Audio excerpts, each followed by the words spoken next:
Здравейте, аз съм Ясен Янев, здравен консултант и квалифициран суплементолог. Днес ще направим една малка лекция, така да я наречем, за алгоритъма на здравето. Какво представлява алгоритъма на здравето? По принцип водя лекции на живо, но тези, които правя в момента, ще си ги сложа в YouTube. Човек, ако иска просто да види нещо, да се върне назад, да го има на предвид. В YouTube също е здравна култура каналът ми, с логото, което виждате зад мене. Можете да ме следвате и там, за да получите и повече информация. Има добавени много интересни видеа, ако се интересувате за здравето, можете да ме следвате там. И така, какво е алгоритъм? Алгоритъма, това е една система, която се следва стъпка по стъпка. Това представлява алгоритъма. Може би сте чували за философия на здравето, за концепция на здравето, за тибетска медицина, за японска медицина, за китайска медицина и така нататък. Много медицини има, като да се разбере как функционира нашия организъм и как се изгражда. Нашия живот е започнал от една клетка. Чрез нейното деление се появяват тъкани, от тъканите се появяват органи, от органите 12 системи, които работят в синхрон, и се появява дете, бебе, което се ражда. От този момент нататък, през целия си живот, този организъм постоянно регенерира. Умират клетки, на тяхно място веднага се заема от други по-здрави, по-млади клетки. И така, милиарди клетки умират днеска, милиарди клетки трябва да се родят, на тях им трябват, какво им трябва? Трябват им хранителни вещества. А най-важното, за да постъпят хранителни вещества в тези клетки, те се пренасят чрез водата. Затова на първо място слагаме вода, хидратация и киселинно-алкален баланс. Киселинно-алкалният баланс се поддържа с алкални минерали, които се намират най-вече в водата. И така, киселинно-алкалния баланс ще ви представя една pH графика. Измерва се с pH, това е константа на здравето. Най-главната константа на здравето. Затова, когато човек попадне в реанимация, първото нещо, което правят, е да възстановят киселинно-алкалния баланс на организма. Измерва се, както казах, извинявам се, с pH скалата. Той е със стойности 7,35, 7,43. Това е константа на кръвната плазма. Подчертавам, на кръвната плазма. Има и други течности в тялото, които хората измерват и смятат, че са в норма, но не винаги е така. На тази pH графика, която виждате, примерно, ако pH-то на кръвната плазма спадне на pH 7,25, това означава, че човек има вече хронични здравословни проблеми. Когато спадне на pH 7,15, там са вече сериозни здравословни проблеми, за които просто не искам да се сещам. При pH 7,1 човека е в реанимацията. Нека малко за самата табличка, самата графика. Ние сме учили в 5-6 клас по химия. Всеки е виждал, но аз не си представях, че е толкова важна тогава и я бях забравил. Но се наложи да се я припомня. На графиката виждате скала от 1 до 14, като по средата е 7. Всичко под 7 е с киселинна реакция, всичко над 7 е с алкална реакция. Нашата кръвна плазма е с слабо алкална реакция 7,35, 7,45. Това са стойностите на кръвната плазма. Как губим нашия киселино-алкален баланс? 90% от храната ни е с киселинна реакция. Когато се храним с киселинни продукти, нашия организъм търси алкални минерали, за да възстанови тази константа. Тя е толкова важна, че организмът постоянно се стреми да я поддържа. Тя се поддържа с калций, магнезий, натрий и калий. Калия се извлича за сметка на сърцето. Сърцето работи най-вече с калий. Магнезия се извлича от мускулите, а калция се извлича от костите, когато има недостатък на такива вещества в организма. И оттам започват да страдат кости, сърцето, мускулите, умора и така нататък. На тази pH графика виждате в лявата страна, например, pH 6 е по-кисело с 10 пъти от pH 7. pH 5 е с 100 пъти по-кисело от pH 7.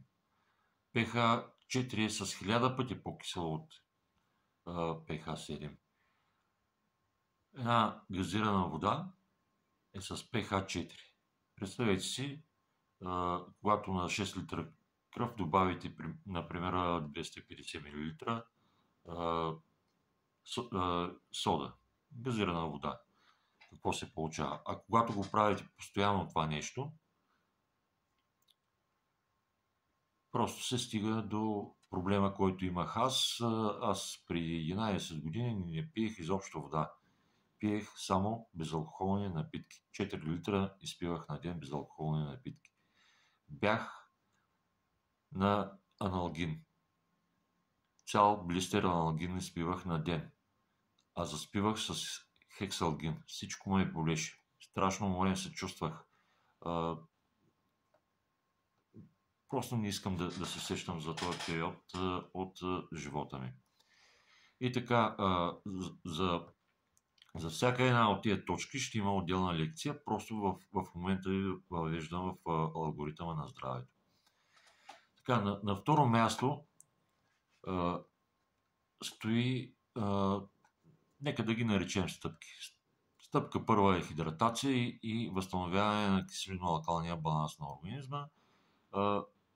Много хора не пият вода. Или ако пият, не пият достатъчно, не пият и правилно водата. Когато стане лекцията, когато направя лекцията за водата, ще ви стане ясно за какво говоря. Това е много обширна информация, но е много важна. На второ място, стъпка втора, фактически е изчистване на нашия организъм от паразити. Не е тайна, че живеем на планета с много живот, което е много хубаво.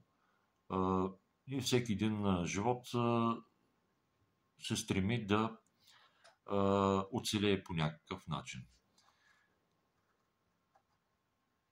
Нашия организъм трябва да се чисти 2 пъти, желателно е да се чисти 2 пъти през годината от паразити, бактерии, вируси, които съществуват на нашата планета. Много лесно попадат в нас. Страдаме от заболявания и не можем просто да си представим, че ни ги създават едни същества, които живеят в нас и за наша сметка. В същото време те се хранят с нашата храна, изхождат се вътре в нас, защото вътре няма тоалетна. И тези токсини ни създават допълнителни проблеми. И изчистването трябва да е безопасно, трябва да е с натурални, безопасни вещества, за да няма обратен ефект. Затова ще говорим, нали, на самата лекция за изчистване от паразити. Точка 3, стъпка 3 от алгоритъма на здравето, това е детоксикация на организма, изчистване от токсините, които получаваме чрез било домашна химия, козметични продукти, лекарства, алкохол, това, което дишаме, например, през зимния период запрашаването е доста голямо. Независимо дали живеем в малък град или голям, няма никакво значение. Просто да подухне един вятър и всичко това ние го вдишваме. От Сахара пристига прах в България. Представете си какво е, примерно, когато духне един вятър, изходило се едно куче там, изсъхнало е това нещо и този прах го гълтаме. Ние просто не осъзнаваме откъде ни идват здравословните проблеми.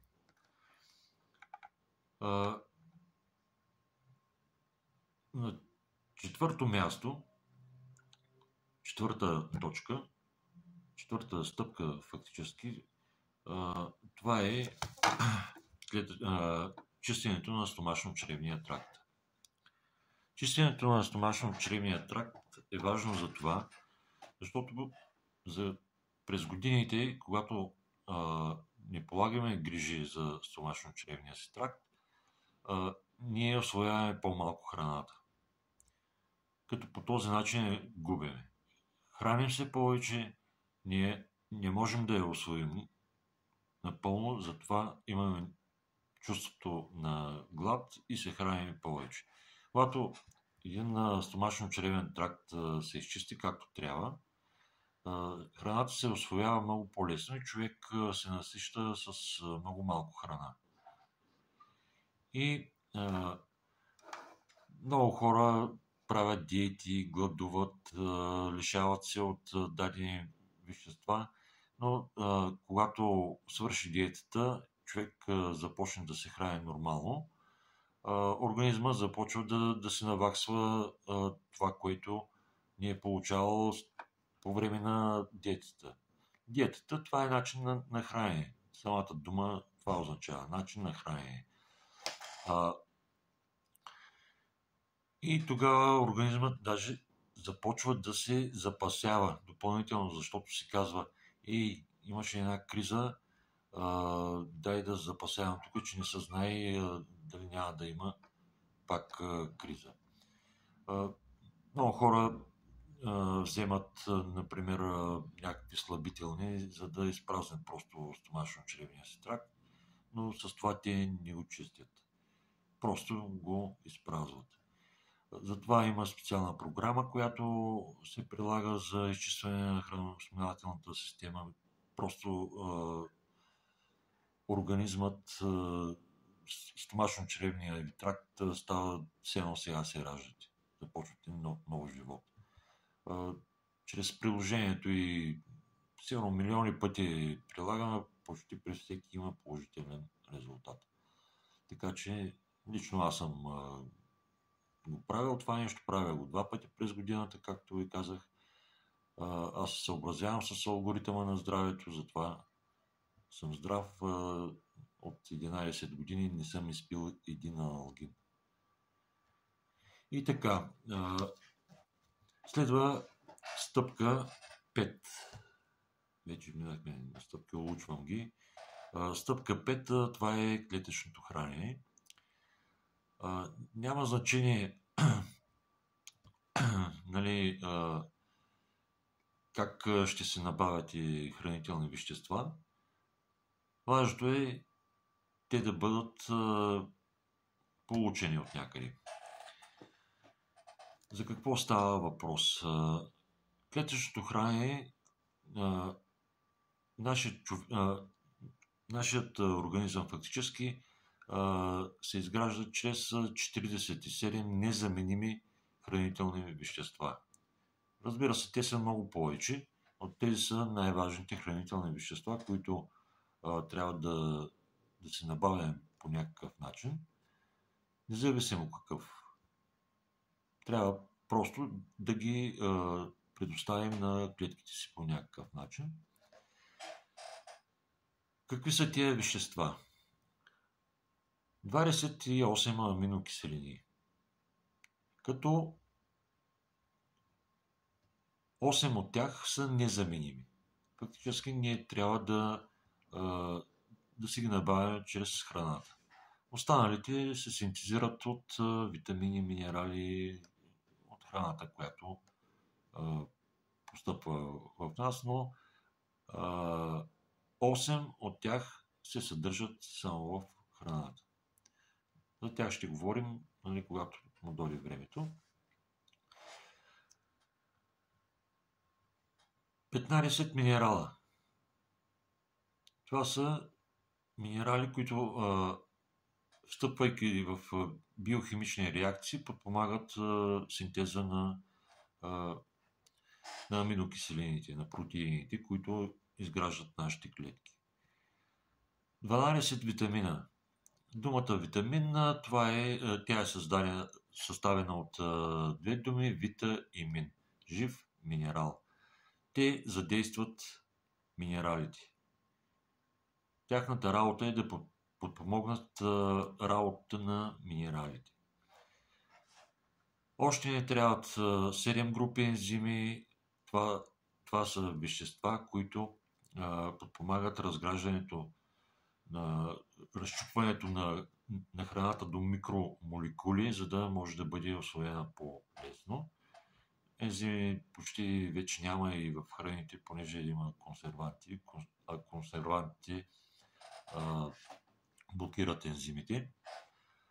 Също така ни трябва полезна флора и омега-3 масни киселини, полиненаситени масни киселини. Това е всичко, което е необходимо. И вода. Водата е на първо място. Без вода, колкото и витамини да вземете, колкото и минерали, на сухо няма как да се доставят до клетките. И така, стъпка 6. Това е нашата защита. Вече преминали сме през всички тези стъпки. Време е да обърнем внимание на нашата защита. Нашата защита, това е имунната система. Тя яростно охранява своята територия. Нейната територия е нашето тяло. Всичко, което постъпва чрез въздух, храна, всичко се проверява от нея. Тя е обучена, сигурно, не сигурно, вие получавате имунитет от вашите прародители и още които са се срещали с различни бактерии, тяхната имунна система се е борила с тях и получавайки първата си храна, коластрата, вие получавате тая информация с самите клетки и самите имунни клетки. Това са живи, съзнателни същества, които охраняват нашия организъм, тяхната територия. Когато имунната система работи правилно, нали, нашия организъм е чист, тя работи по-добре, справя се с неприятелите. Но когато има проблеми, Когато е замърсено самото тяло, вкиселено, нали, pH-то му е паднал, имунната система работи по-бавно и не може да се справя. Това е като един работник, например, в задимен цех да работи пълноценно. Няма как да се случи. Или пък, например, една армия да бъде изпратена на 10 фронта.